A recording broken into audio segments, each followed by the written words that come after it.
We're likely to have grown up thinking that the mainstream media was our friend, the common sense, natural judge of everything that matters and is important, and a reliable guide to existence. But we might also be realizing that isn't quite true. Let's take a moment to remind ourselves of some of the things that might be slightly or even very wrong with mainstream media. It's pretty easy to do. No one can pass such headlines without giving way to a click. In order to gain money from advertisers or governments, the media has to hook us in, and it knows our minds are helpless in the face of such headlines. We look to the media to tell us about what matters, but it cares predominantly about what will excite us. Sometimes the two categories coincide.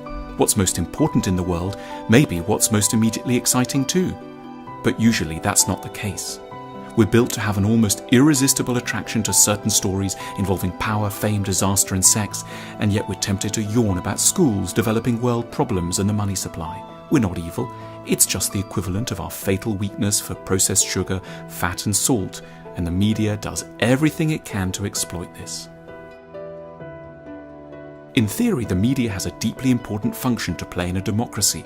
It's meant to direct a mass audience to engage with the greatest problems in society, so as to push politicians to make necessary changes.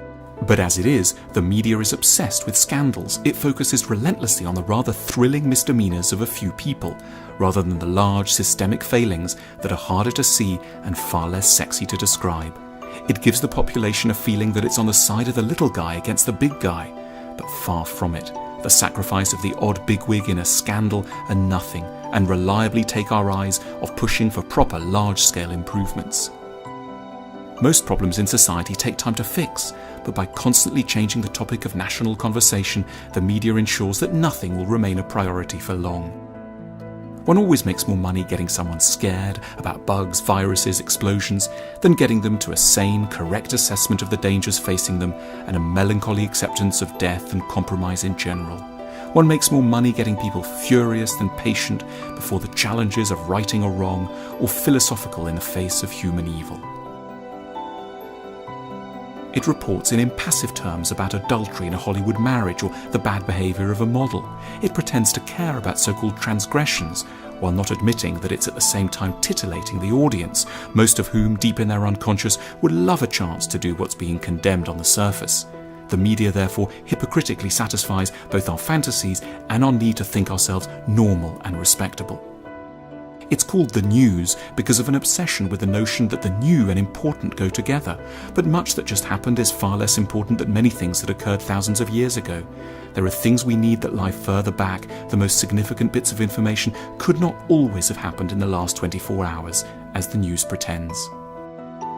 When the media's in a serious mood, it will give us 6,000-word essays on global warming that only a handful of people read. It seems the choice is either between the sexy and banal or the serious and starchy. In the Utopia, what we need is the most serious issues presented in the most engaging ways. It's not enough for serious journalists to plonk the important stories before us. They need to work doubly hard to get the story and then also to make it exciting as the latest from Taylor Swift.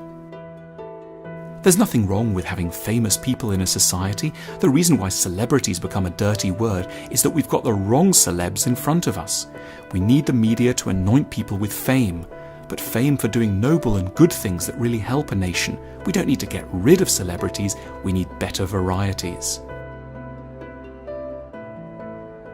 We like to think we've got a good media because it's free.